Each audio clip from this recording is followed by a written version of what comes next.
All right, everyone. This is Scott Reeves. This is FSN328. And if you are watching this video, then you found it on YouTube. And I'm recording this using a program called Camtasia. And I don't know much about Camtasia, so if you would bear with me on this. I know the bare bones, so I'll go through it, but I might stop periodically to make sure everything is going okay. I'm thinking this video for Lipid Lecture 2 is going to take probably about 30 or 40 minutes, and hopefully all goes well during that time. And then after this one, I'll make another video for Lipid Lecture 4. And the Lipid Lecture 3, of course, is part of the extra credit assignment.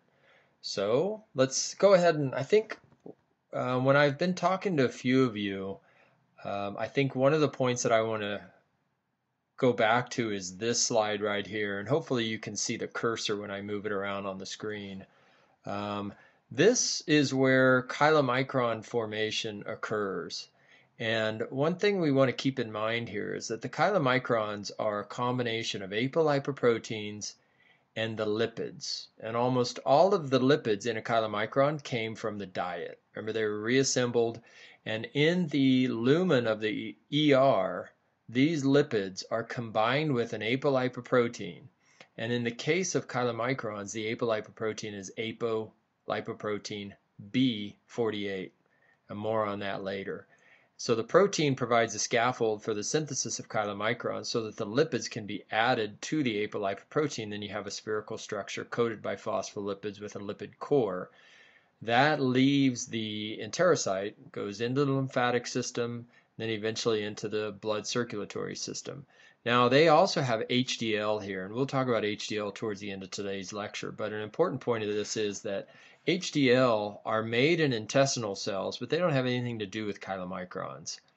Okay, they're made in intestinal cells, they go into the portal vein, and then they essentially perform reverse cholesterol transport. We'll talk about those later. Okay, so let's move through here and just kind of talked about this. Now, remember, this is what chylomicrons do, enter the lymphatic system, and they are part of a lipoprotein family. They're spherical molecules or particles. They have lipid core surrounded by phospholipids and apolipoproteins. Remember, there's 5 major classes of lipoproteins. We have chylomicrons, very low density lipoproteins, intermediate density lipoproteins, low density lipoproteins, and high density lipoproteins. And remember, it's basically the ratio of protein to lipids that determine the density of these particles. And those kind of annoying names are based on their initial purification, where they used to separate lipoproteins based on their density and a density gradient using ultracentrifugation, and that's why they have those relatively boring but sometimes confusing names. So if you're in lipoprotein research, you're more familiar with it, but I can see it would be a little bit confusing if you're not. Each class has different functions and characteristics, and overall lipoproteins provide a means to transport dietary, which is exogenous lipids, and endogenous lipids, meaning those lipids that were made in the body, through the aqueous environment of the blood. So that's their function. And I'm going to skip to this one. We talked about it before, but one thing to keep in mind is we are looking at these major apolipoproteins: ApoA1, ApoC2, apolipoprotein or ApoB100, and ApoB48. So you need to be able to remember which of these apolipoproteins is a part of which lipoprotein. For example, the apolipoprotein B48 is part of the lipoprotein chylomicrons. Okay? Chylomicrons also have ApoC2. So you want to be able to remember those, because that also, and it's actually fairly simple once we go through it.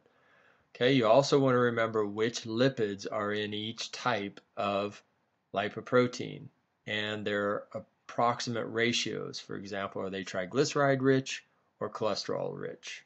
And we'll go through those. Now, we started on this, and hopefully so far this is relatively simple. I said that I was going to break this down into 3 separate components. And the first one that we talked about before was the exogenous lipoprotein pathway, and that involves chylomicrons. So the exogenous pathway is chylomicrons. And we said that chylomicrons are made in enterocytes. We just talked about that. The chylomicrons leave the enterocyte. They go into the lymphatic system. It's not shown here. Then they eventually go into the blood. Now, one recommendation that I would have for you is separate this chart with the 3 pathways into 3 different parts. First one I would say would be chylomicrons. The other thing that I would recommend is when you're drawing this out, I would add the details for lipids and apolipoproteins. For example, when you put this little diagram showing chylomicrons, I would remember that chylomicrons are triglyceride rich, but they also have cholesterol. Both of those lipids came from the diet. I would also somehow indicate on here that chylomicrons have ApoC2 and they also have ApoB48. Okay, so I would also imagine that, remember, B48 is this big one that wraps around the lipoprotein. It's kind of like a belt. ApoB100 looks similar. The difference between B100 and B48 is B48 is 48% the size of B100. So they're 2 different sized proteins, but they both wrap around the lipoprotein particle that they're a part of. Okay, and we said that chylomicrons go into capillaries and tissues, and their main function is to deliver dietary triglycerides to tissues, mainly to mammary, muscle, and adipose tissue. And this is where I drew out the more detailed diagram showing lipoprotein lipase interacting with chylomicrons. Chylomicrons bind to lipoprotein lipase through ApoC2. That activates lipoprotein lipase. The triglycerides are hydrolyzed. The glycerol and free fatty acids enter into the underlying tissue and its cells. Once they go into those tissues, they can be reassembled. So it's essentially triglycerides being hydrolyzed, fatty acids, glycerol going into tissues, and then triglycerides could be reassembled in those tissue cells like fat cells or adipocytes. Okay, so what happened? The chylomicrons deliver dietary triglycerides mostly to adipose tissue. Okay? Once approximately 80% of the chylomicrons, triglycerides, are gone, ApoC2 releases, and that molecule is now called a chylomicron remnant. It's released from lipoprotein lipase. The chylomicron remnants then go to the liver, where the liver cells absorb them. They take them out of the blood. The chylomicron remnants are then broken down in liver cells. So the liver retains that dietary cholesterol, and it can store that cholesterol, and it can use the other molecules as a part of chylomicron remnants, like the protein, the ApoB48, can be hydrolyzed into amino acids, and the liver can use that. So that's essentially the end of chylomicron metabolism. So if I asked you to explain chylomicron metabolism, then that's the only pathway of this whole diagram that you need. So make sure that you understand each part of this. Okay? Let's do the second of the 3 pathways. This one is an endogenous pathway. It involves VLDL and LDL. Okay? Let's start here. VLDL molecules are made in the liver. They contain endogenously synthesized lipids, mostly. They also contain apolipoproteins. VLDL contain mostly triglycerides, some cholesterol. They contain, in humans, they contain ApoB100 and ApoC2. VLDL leave the liver, go through the blood, enter into the small capillaries and tissues. They also interact with lipoprotein lipase. They release their triglycerides. ApoC2 releases. The VLDL molecule is smaller, it is then known as a VLDL remnant, also known as IDL. That's the same thing. VLDL remnant's the same as an intermediate density lipoprotein. Okay? Now these VLDL remnants contain cholesterol, a little bit of triglyceride, and they contain ApoB100. They've lost their C2. Okay? VLDL remnants have two options. Approximately 50% of VLDL remnants become LDL. So you can put a 50% here. Approximately 50% of the VLDL remnants are cleared or taken up by the liver. So in that case, what did they do? Well, the VLDL took triglyceride out of the liver, stored it in other tissues, dropped it off, circled back to the liver, okay, where they've retained most of their cholesterol. Okay? Let's talk about these LDL. LDL have, we're going to say, at least two options. Some LDL are taken up by extrahepatic tissues. And you want to put this in your notes. LDL are taken into cells by LDL receptor mediated endocytosis. And we'll talk about that a lot more coming up. So LDL enter into cells by LDL receptor mediated endocytosis. Okay? So that process occurs in cells outside the liver. That process of LDL uptake also is performed by liver cells. Okay? Once LDL are here, approximately 25% of LDL are absorbed by extrahepatic cells. Approximately 75% of the LDL are taken up by the liver. So why are LDL known as, bad cholesterol? Well, the cholesterol that they contain, most of it actually came from the liver. Started out in VLDL, was retained in VLDL through this hydrolysis process, became part of LDL. When these LDL are taken up by extrahepatic tissues, unfortunately one of those tissues can be coronary arterial walls. So LDL sometimes become embedded in coronary arteries, and when they do that, they can increase the risk of cardiovascular disease. That's why LDL cholesterol is called bad cholesterol. And you'll learn about that in Lipid Lecture 3 when you go through that. Okay? But they have a distinct function. If you think about it, the liver makes most of the body's cholesterol. Approximately 2/3 of our body's cholesterol came from our own synthesis in the body. About 1/3 of our body's cholesterol comes from the diet. And of that 2/3 of the cholesterol that's in our body from our own synthesis, the liver is the primary tissue for cholesterol synthesis. So it's really important for that.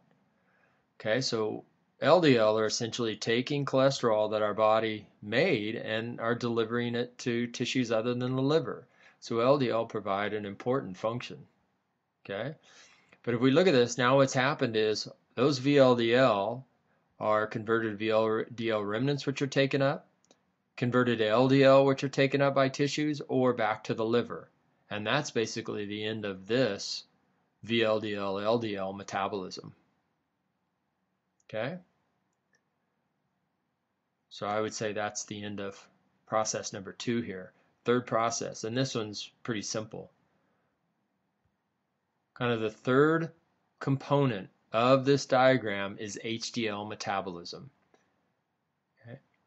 HDL precursors. So in other words, when HDL is made, they're made as little small flat molecules. They look kind of like this, phospholipids on the outside, but they're relatively flat when they're first made, so they look like a little disc. They're not a sphere at first because they contain very little triglyceride on the inside, very little cholesterol, and the apolipoprotein that they have initially is mostly ApoA1. So they don't have this spherical shape initially. Okay? So HDL precursors are made in liver cells and intestinal cells, which we saw before. HDL then travel through the blood. They go through extrahepatic tissues where they accumulate, or basically take up, extra cholesterol from extrahepatic tissues. So HDL travel through the blood, travel through tissues, pick up cholesterol from the tissues, and deliver that cholesterol to the liver.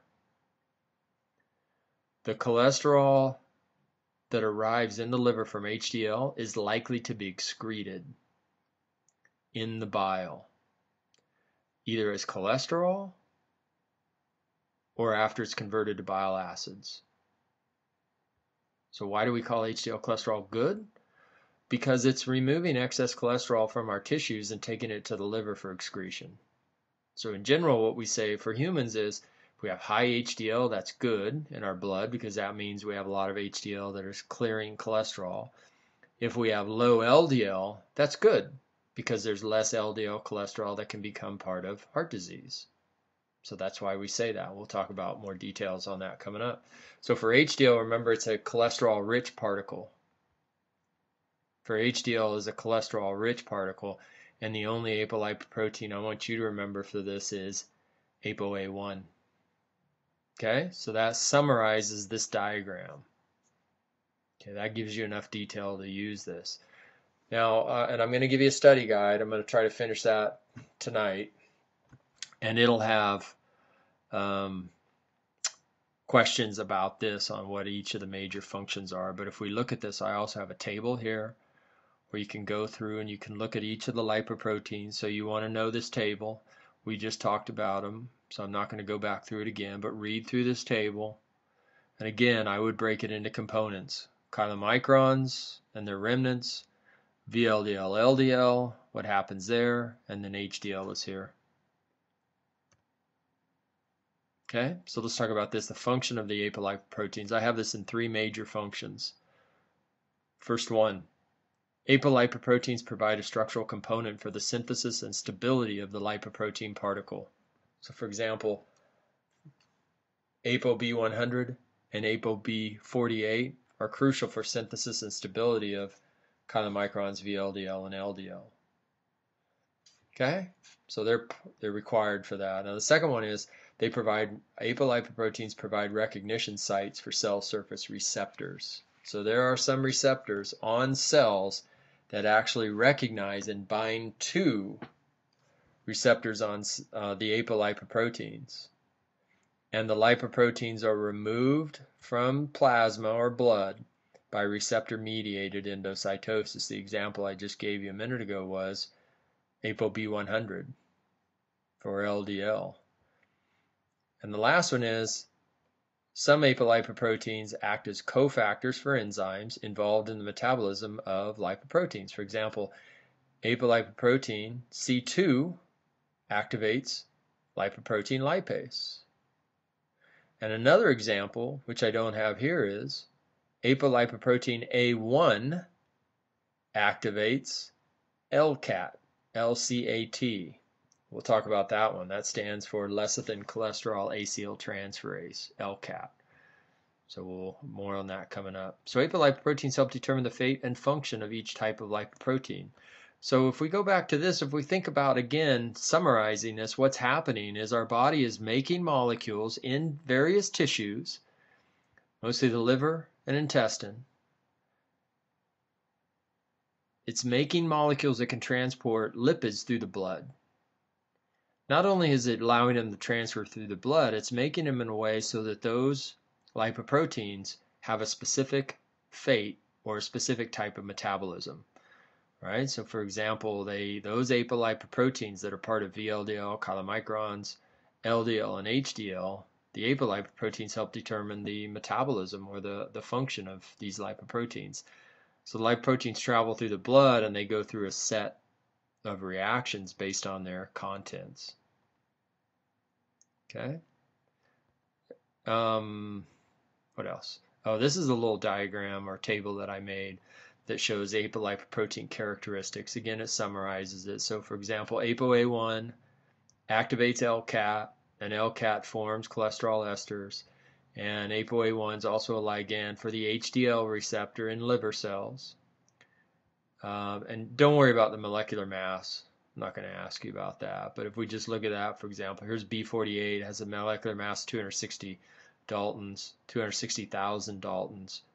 ApoB100 is about 550,000 Daltons. ApoB100 is one of the biggest proteins in the body, and it is part of LDL and VLDL in humans. But that's why they call this B48. It's approximately half the size of B100. And these are the characteristics or functions of each of these, B48 and B100. Here's C2, activator of LPL, for example. So that's a good reference for you, I think. And this is another, let's see, kind of another way of looking at it. Kylos have B48, C2. So you can use it. I would use this table to add some of that info to this diagram. And again, this might seem a little bit overwhelming, but when you break it down into the 3 parts, it's actually pretty straightforward. So here's a summary. The next few slides are a summary of what we talked about for each of these. VLDL are synthesized in the liver. They contain B100. The VLDL lipids are from ingestion and those from hepatic synthesis. It's mostly from hepatic synthesis. Some of these fatty acids are derived from recently consumed carbohydrates, for example. Remember, if we're consuming excess calories and some of those calories are excess glucose, glucose can be converted to acetyl-CoA, eventually through the citrate mechanism we've talked about. And then acetyl-CoA can end up in the cytosol, can make palmitic acid. That can combine with glycerol to make a triglyceride, and then the triglycerides are put into VLDL. We've talked about that before. And here's what's known as the lipolysis cascade. VLDL become IDL, and then some become LDL. So all LDL are from VLDL via IDL, but not all VLDL become LDL. So there you go. It's a nice little nerdy phrase there, but that's basically what happens. As VLDL triglyceride is removed by lipoprotein lipase, ApoC2 dissociates, leaving a VLDL remnant.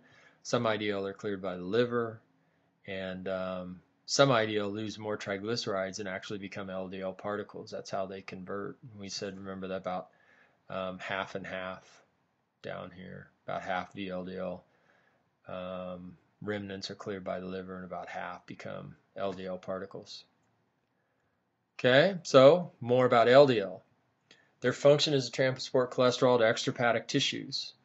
Therefore, because sometimes they end up depositing that cholesterol in arterial walls, coronary arterial walls, they are referred to as bad cholesterol a lot of times. Okay, so let me make this point. The cholesterol molecule is the same, whether it's part of LDL or HDL. Cholesterol is cholesterol. The reason this cholesterol in LDL is considered bad, we call it bad cholesterol, is because LDL can lead to heart disease. Cholesterol in HDL is typically being excreted.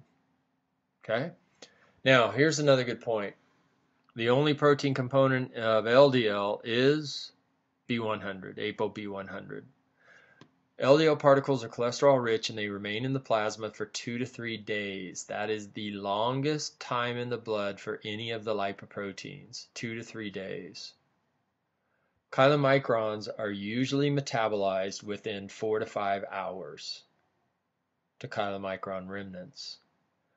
VLDL are usually metabolized within 4 to 5 hours to VLDL remnants.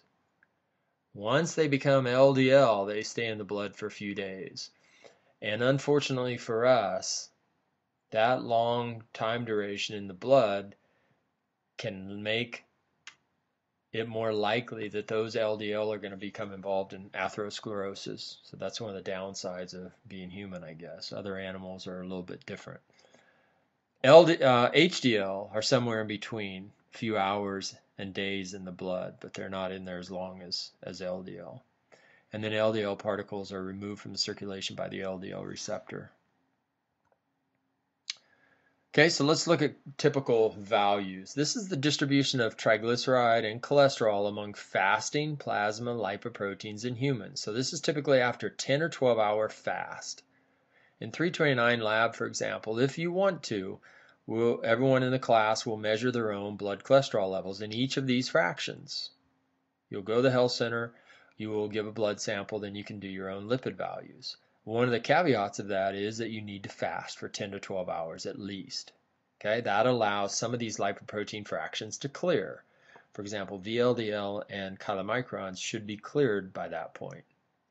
Okay, if we look at this, and we're just going to focus on the cholesterol side of this table. Don't worry about the triglyceride side. So these are cholesterol values in milligrams cholesterol per 100 mils of plasma. Typical value for humans is approximately, well, I shouldn't say that. Probably a typical value for you guys in this class is about 176 milligrams cholesterol per 100 mil of plasma. 100 mgs per deciliter it's called. Okay, so if we add that up, all the other fractions of cholesterol, and set this at 100%, that means if you just did a total blood cholesterol value, it would probably be similar to 176, or that's a common value. Now, of that 176, where is it located in these lipoproteins? So in other words, if we add these up, we would get our total. So if we look at VLDL relative to total, you can see that there's a relatively small amount of cholesterol in the VLDL. And again, that's because we fasted and most of the VLDL have been metabolized. Same thing with IDL. So approximately 5%, 1.9%, that's a total of what? 7% of total cholesterol is going to be in these guys in fasted blood. Where are the chylomicrons? Well, they're not even on here because they should be gone. Okay, when we measure blood cholesterol, we're interested in the cholesterol that's part of LDL and HDL, not necessarily chylomicrons, because that chylomicron contains just dietary cholesterol. Okay, next one, LDL. 114, or let's say 115 milligrams of cholesterol per deciliter of plasma. In other words, 65% of our blood cholesterol is in LDL. LDL is the particle that can hurt us the most. Humans tend to carry most of their blood cholesterol in LDL, and that's one of the reasons we are susceptible to heart disease. Some species, for example rats, carry more of their blood cholesterol in HDL than LDL. And that is probably the most significant reason why rats don't get heart disease. They're what are called HDL animals. They have more HDL cholesterol than they do LDL cholesterol. That also means they're not a very good model for studying atherosclerosis and trying to extrapolate findings to humans because they are different. And years ago, we used to work with, in grad school and when I was a researcher, we started off using rats as lab animals, but then we switched over to using the hamster model because they're more similar to our lipoprotein profile. Okay, so in general, for example, HDL levels are about 45 or about 25% overall. So in general, if you look at this, and it's not uncommon that we have 2 to 3 times as much cholesterol as part of LDL than HDL.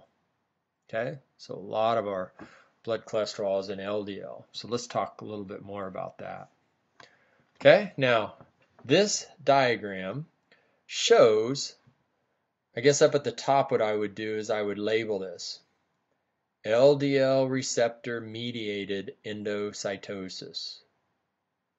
LDL receptor mediated endocytosis.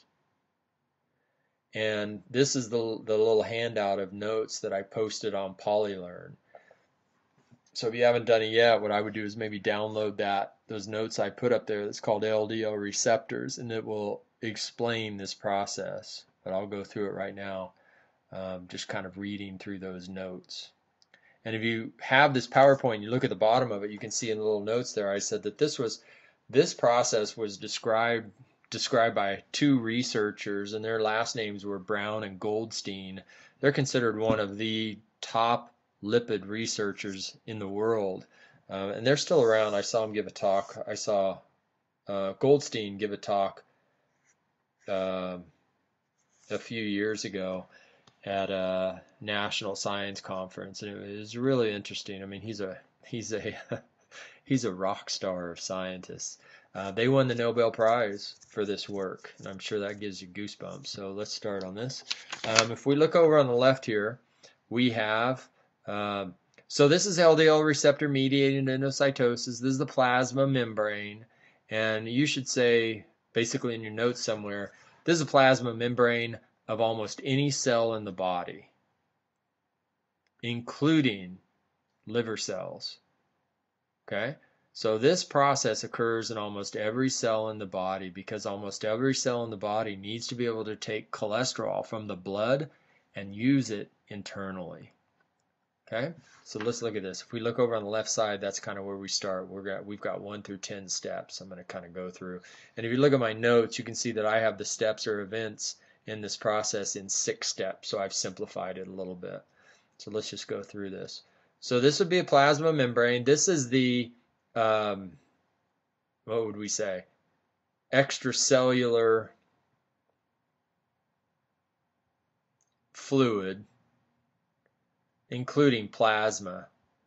So it could be interstitial fluid or even plasma or the blood where the LDL particles are. They travel through the blood and they can interact with the surface of cells in tissues. So here's the LDL molecule. It has a phospholipid layer on the outside, cholesterol esters in its core. That's what it mostly is in its core. And here's ApoB100 protein. And remember, ApoB100 kind of wraps around this guy, but they're just showing it as a little triangle here in red. Okay? So on the cell surface, in the plasma membrane, there are LDL receptors. So these are proteins. These proteins are specific to ApoB100, right? So if a cell wants to take LDL out of the blood, it displays these LDL receptors that bind to B100 so they can join and then it can be endocytosed. Don't worry about this part. See these little triangles along here? That's supposed to represent a protein called clathrin. And clathrin is the protein that is on the inside of the plasma membrane that when it is stimulated, the clathrin basically surrounds or kind of engulfs this plasma membrane and engulfs the entire LDL particle and is taken into the cell, and then the clathrin is, once it does that, it recycles back to the surface. So that's all that's showing, so don't worry about that. So basically in step 1 of this, receptors are grouped together in pits located on the cell surface. So LDL receptors are grouped together in pits located on the cell surface. Okay? Step number 2, I guess, the LDL receptors bind to the ApoB100 of the LDL through a protein-protein interaction. So there is a structural specific interaction between ApoB100 and the LDL receptors. The next step, the LDL and the receptor are taken into the cell by endocytosis. All right? Endocytosis. So the cell engulfs this particle using its plasma membrane and it incorporates it into the cell. So in this next step, we have, well, I guess I should say the LDL and the receptor are taken into the cell by endocytosis and a vesicle forms. All right, vesicle. This was the plasma membrane. Now it's created a separate intracellular compartment called a vesicle. It's coated with clathrin. Okay? The vesicle then moves through the cell, and in the next step, down here, an acidic endosome or an acidic vesicle is formed. Okay? This shows that this vesicle pH, the intravesical pH is 7.0. Remember, the intracellular pH is almost always around 7. But in this vesicle, the pH can be changed. So remember, there's a pH change in the vesicle, not in the cell. So the vesicle is converted to an acidic endosome, and the low pH of approximately 5 denatures the ApoB100 and LDL receptor within the endosome, and they separate. So the B100 separates from the receptors. The LDL receptors become part of a separate vesicle that moves to the plasma membrane as part of recycling. They can then be reused at the cell surface. The endosome containing the LDL and B100, which is here, right? This pinches off, receptors go to the surface. The part of the endosome that contains the LDL fuses with a lysosome. So the lysosome and this vesicle are pushed together, their contents mix, and the digestive enzymes of the lysosome hydrolyze ApoB100 to amino acids, which can be used by the cell. The lysosomal enzymes also hydrolyze the LDL cholesterol esters to cholesterol and fatty acids, which are shown here. Fatty acids, cholesterol, right? They were cholesterol esters. Now there's an esterase in the lysosome that degrades them. The B100 is degraded by proteases from the lysosome to amino acids, which can be used by the cell. But the main point of this is how cells take up cholesterol from the blood. And there are important regulatory points here. So if you look at my handout down at the bottom, it says the regulation of LDL receptor levels. The amount of cholesterol in a cell regulates the number of LDL receptors present on the cell's surface, mostly via transcriptional regulation, in other words, through gene expression. For example, if a cell has high amounts of cholesterol, then LDL receptor gene expression is decreased. That leads to decreased LDL receptor mRNA and decreased LDL receptors. So to summarize, if a cell has high amounts of cholesterol already, it decreases its number of LDL receptors on the surface. Therefore, it takes up fewer LDL and less cholesterol. But let's say, for example, a cell needs more cholesterol. If intracellular cholesterol levels are low, the cell increases expression of LDL receptor numbers. The LDL receptors go to the surface, bind more LDL, and take more cholesterol into the cell. Now, why is this important? So now if we look at this, for example, I'm on bullet point 3 of that handout. For example, fiber binding to bile acids in the GI tract cause more bile acids to be excreted in the feces, which leads to the liver using cholesterol to make new bile acids.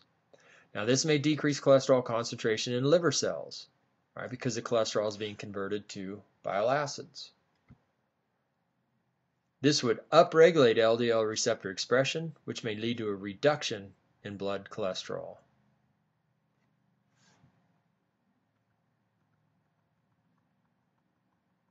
For example, fiber in the gut. We talked about this before. How can fiber decrease blood cholesterol levels? Well, if we have fiber in the gut, it's going to bind bile acids, and so fiber's in here, decreases bile acid recycling. Remember, the fiber binds bile acids. They're not taken up by ileal cells. They don't go back to the liver. So now in this case, if they don't do that, the liver is going to take more of its cholesterol, convert it to bile acids, and when it does that, the bile acids go this way, but now we've decreased the amount of cholesterol in liver cells. And if liver cell cholesterol concentrations go down, their LDL receptors go up. If their LDL receptors go up, more LDL is going to bind liver cells and be removed from the blood. That would cause LDL cholesterol in the blood to go down. Right?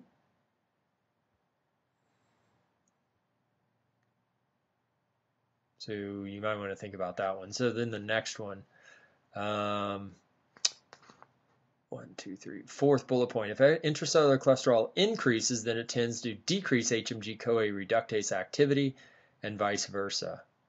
So if intracellular cholesterol increases, it tends to decrease activity of HMG-CoA reductase and vice versa. So in other words, as cholesterol goes up, HMG-CoA reductase activity tends to go down, so cholesterol synthesis would go down, and that would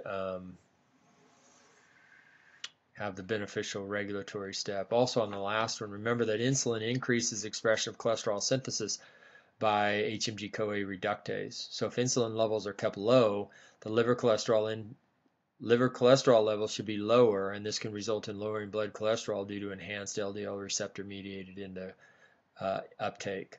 So for example, if insulin levels are kept low, let's say through fiber intake, complex carbohydrate intake, low blood glucose levels, insulin levels are low, that means the liver cells would be making less cholesterol. If they're making less cholesterol, then the intracellular cholesterol concentrations would be lower. Liver cells would make more LDL receptors. So now the liver cells are clearing LDL from the blood if insulin levels are low. Got it? It's an important point here that I think I need to emphasize. Intracellular cholesterol levels are what drive LDL receptor numbers. It is intracellular cholesterol levels that regulate LDL receptor numbers on the surface of a cell. It is not blood cholesterol levels that regulate LDL receptors. Okay? It's an intracellular regulation. So that's an important point to remember. Okay, so I'll let you look through those notes, kind of go through that. Hopefully that's kind of straightforward. So you want to be able to describe those steps of this process and also its regulation, whether or not something, a particular condition would cause LDL receptors to go up or down. Okay, let's talk about HDL. HDL particles. Their main functions, we talked about that. This is reverse cholesterol transport. In other words, they're taking cholesterol to the liver for excretion. And that's the reverse of what LDL do, so that's why it's called that. They're considered good cholesterol to plasma. ApoA1 is crucial for HDL structure and also activates an enzyme called LCAT. And cholesterol ester in HDL can be transported to the liver for excretion. So let's look at their metabolism. Almost done. 2 more slides. This little diagram you have, and I think I modified this. For some reason, my little circles disappeared on some of them, so you might want to draw in this little circle here that I have next to pre-HDL, and then another little circle right here next to this HDL. So let me give you a kind of an overview of this slide, what we're looking at. Plasma or blood. Okay, right, so a blood vessel. It is lined with endothelial cells. It's called capillary endothelium. We talked about those before when we talked about LPL. Cells of underlying tissue, these little guys. More cells of underlying tissue with kind of their size enhanced so we can see details. This is what's called a pre-HDL molecule. Remember I said they're made in liver cells or intestinal cells, the little flat particles. Those pre-HDL are small enough they'll actually pass in between the endothelial cells. These are called pre-HDL because they're small, very few lipid in them. They'll actually pick up, FC is free cholesterol. So pre-HDL leave the plasma or blood, interact with the surface of cells, peripheral cells, so outside the blood system, the HDL pick up the free cholesterol. As they pick up the free cholesterol, they start getting larger. They also pick up phospholipid, because as they get larger, they need more phospholipids so they can grow. Because remember, the phospholipid's on the outside. So you can see, for example, this size difference. They're still flat, but they're bigger. Once they pick up a certain amount of phospholipids and free cholesterol, they're ready to go back basically through the lymph into the plasma. And when they get into the plasma, they interact with an enzyme called LCAT. And LCAT stands for lecithin cholesterol acetyltransferase. LCAT in the blood, oops, trying to get my cursor. LCAT in the blood converts the cholesterol in the HDL to cholesterol esters. And remember before when we talked about, let me go back to this. We said that cholesterol is on the outside of lipoproteins because of this polar group. Now, the difference between cholesterol and cholesterol ester is a fatty acid has been added to that polar group. That removes the only polarity of this molecule. That drives cholesterol from the surface to the core of the particle. So this is what LCAT does. LCAT sits on the outside of HDL, takes a fatty acid from a phospholipid, adds the fatty acid right here on that hydroxyl group, makes it a cholesterol ester, and the ester then moves into the core of the HDL. And the reason it does that is when these lipoproteins are in the blood, they will come in contact with each other. So imagine this is an HDL here, and imagine there's an LDL here. Now, if both of those particles have cholesterol in there on their surface, the cholesterol can be transferred. So in other words, some of the cholesterol could be transferred from HDL to LDL. And based on what we've talked about, that wouldn't be good, right? We want the cholesterol in HDL to be able to go to the liver and be excreted. So HDL use LCAT to convert this cholesterol to cholesterol ester so it's on the inside rather than the outside, so it won't be transferred to other lipoproteins. So LCAT increases the likelihood that the cholesterol will make it to the liver for excretion. That's all it's doing. Okay, but it's really important. Okay? Now, as that cholesterol moves from the surface to the core, it turns this particle from kind of a disc to a sphere. So now it becomes a rounded molecule because now we have more cholesterol on the inside. Sorry, cholesterol ester on the inside and less cholesterol on the outside. So it changes the shape. You can kind of imagine that as it's going from this to this, goes from flat to spheroidal, and then it'll go to the liver. This is the actual reaction. So HDL scavenge excess cholesterol from tissues. The HDL contains ApoA100 and LCAT when it gets to the blood. Lecithin cholesterol acetyltransferase is the enzyme that transfers the fatty acid from phosphatidylcholine to cholesterol to form cholesterol ester, and then the cholesterol ester is embedded in the core of the HDL. So for example, here's cholesterol. So imagine this sitting on the surface of the HDL next to a phospholipid, specifically phosphatidylcholine. It takes this fatty acid, adds it right here to the cholesterol. So here's LCAT, moves the fatty acid from here, it's gone, to here to form the ester. And that's what causes the increased likelihood that that cholesterol is now embedded in the core of the HDL and is going to make it to the liver. Okay, I think I went through everything. So that should be the end of Lipid Lecture 2. And obviously you can go back through this and kind of fast forward or slow down or rewind any part of it that you want. I'm glancing through my notes here. I think I went through everything that I needed to. Obviously, if you have questions, let me know. And so I'm going to stop right here. Stop recording.